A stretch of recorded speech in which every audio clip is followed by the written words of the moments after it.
Halo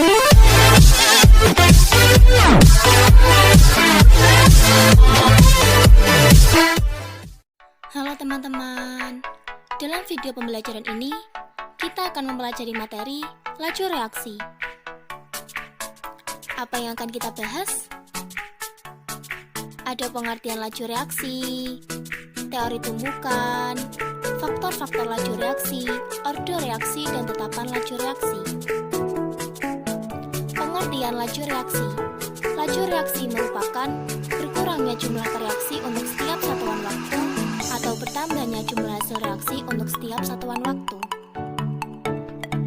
Teori tumbukan. Dua faktor agar tumbukan efektif. Yang pertama, energi dari molekul yang bertumbukan. Tumbukan yang menghasilkan reaksi adalah tumbukan antar partikel yang mempunyai energi lebih besar dari energi aktivasi. Yang kedua, faktor posisi. Posisi molekul memegang peranan penting agar tumbukan efektif. Faktor laju reaksi, konsentrasi, luas permukaan, suhu, katalis. Yang pertama, konsentrasi. Perhatikan dua gambar berikut. Gambar A, jalanan yang ramai kendaraan. Gambar B, jalanan yang sepi kendaraan. Manakah kemungkinannya terjadi tabrakan lebih besar? Tentunya gambar A, karena jalan yang ramai kendaraan kemungkinan akan adanya tabrakan semakin besar. Apa hubungannya dengan laju reaksi? Mobil mewakili banyaknya zat bereaksi. Semakin banyak zat bereaksi pada satu tempat, maka kemungkinan tumbukan semakin besar sehingga reaksi akan semakin cepat. Konsentrasi mewakili banyaknya zat yang bereaksi. Jumlah partikel mempengaruhi besar tumbukan saat reaksi. Semakin besar konsentrasi, semakin besar kemungkinan terjadi tumbukan. Jika tumbukan antar partikel semakin besar, maka kemungkinan terjadi reaksi semakin besar. Dengan demikian, kenaikan konsentrasi bereaksi memicu aktifnya tumbukan antar partikel dan menyebabkan laju reaksi semakin cepat. Sebaliknya, jika konsentrasi bereaksi semakin kecil, maka kemungkinan terjadi tumbukan semakin kecil dan menyebabkan laju menurun. Jadi, semakin besar konsentrasi, semakin cepat reaksi yang terjadi. Luas permukaan. Suatu reaksi kimia akan berlangsung apabila terjadi tumbukan antar molekul bereaksi. Pada zat bereaksi, semakin luas permukaan, kemungkinan jumlah tumbukan semakin banyak sehingga laju reaksi semakin cepat. Sebaliknya, semakin sedikit luas bidang sentuh, maka jumlah tumbukan sedikit sehingga laju reaksi lebih lambat. Nah, contoh dalam kehidupan sehari-hari, gula pasir dan gula batu masing-masing dimasukkan ke dalam gelas yang berisi air yang sama banyak. Ternyata, yang lebih cepat larut adalah gelas yang berisi gula pasir. Kenapa demikian? Tentu saja karena luas permukaan pada gula pasir lebih besar daripada gula batu. Jadi, semakin luas permukaan, semakin cepat reaksi berlangsung. Yang ketiga, suhu.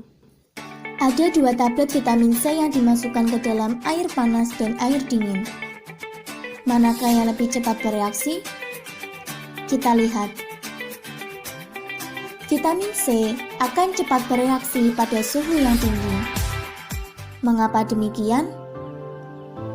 Karena suhu turut berperan dalam laju reaksi. Apabila suhu dinaikkan, maka energi kinetik partikel bertambah, sehingga partikel-partikel akan lebih aktif bergerak dan kemungkinan terjadi tumbukan akan bertambah, sehingga laju meningkat. Sebaliknya, suhu turun maka energi kinetik partikel berkurang, kemungkinan terjadi tumbukan akan berkurang sehingga laju menurun. Dapat disimpulkan bahwa semakin tinggi suhu, maka semakin cepat laju reaksi. Faktor yang keempat, katalis. Pernahkah kalian dengar mak comblang? Apa tugas mak comblang itu? Dan apa hubungan mak comblang dengan laju reaksi? Tugas mak comblang adalah mempercepat terjadinya orang untuk jatuh cinta. Apa hubungannya dengan laju reaksi? Mak comblang berperan sebagai katalis, dan dua orang yang jatuh cinta berperan sebagai partikel bereaksi.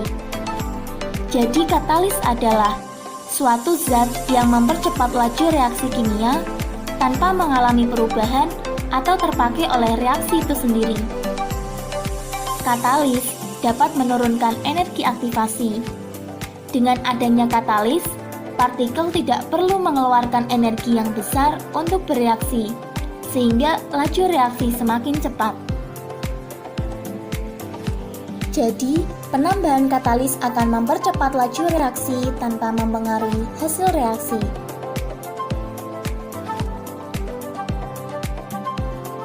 Orde reaksi dan tetapan laju reaksi. Dari persamaan A plus B menjadi C, P, Q, dan R sebagai koefisien dari masing-masing zat. Persamaan laju reaksinya V sama dengan K dikali konsentrasi A pangkat M kali konsentrasi B pangkat N. Dari data hasil percobaan, pada tabel telah diketahui 6 data. Ada konsentrasi awal NO dan H2 dan laju awal pembentukan N2. Di sini yang ditanya, tentukan orde reaksi NO dan H2, tentukan orde reaksi total, nilai K, tentukan persamaan laju reaksi. Untuk pertanyaan yang pertama, kita cari M dan N. Untuk mencari orde reaksi NO, kita cari M dari data H2 yang sama, yaitu pada data 4 dan 5. Kemudian kita bandingkan. Karena nilai H2-nya sama, maka bisa kita coret, dan nilai K juga selalu sama, bisa dicoret. Kita langsung bandingkan antara V-nya, maka kita peroleh M sama dengan 2. Ini hanya perhitungan matematika saja untuk membandingkan data yang ada. Untuk mencari orde reaksi H2, kita cari N dari data NO yang sama, yaitu data 1 dan 2. Karena nilai NO-nya sama, maka bisa kita coret, dan nilai K-nya juga selalu sama, maka bisa dicoret. Kita langsung bandingkan antara V-nya, maka kita peroleh N sama dengan 1. Untuk pertanyaan yang kedua, karena nilai orde reaksi M dan N telah diketahui, maka kita bisa menentukan orde reaksi total dengan menjumlahkan orde reaksi M dan N sama dengan 3. Untuk mencari harga K, kita dapat mencarinya dengan menggunakan persamaan di atas. V sama dengan K dikali konsentrasi NO pangkat 2 kali konsentrasi H2.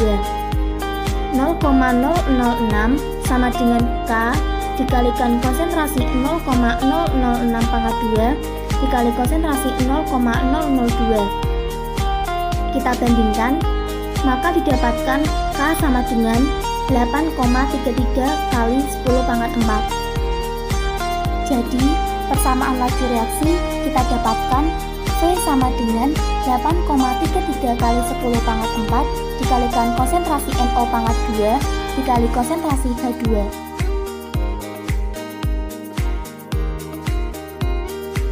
Terima kasih telah belajar bersama dengan materi laju reaksi.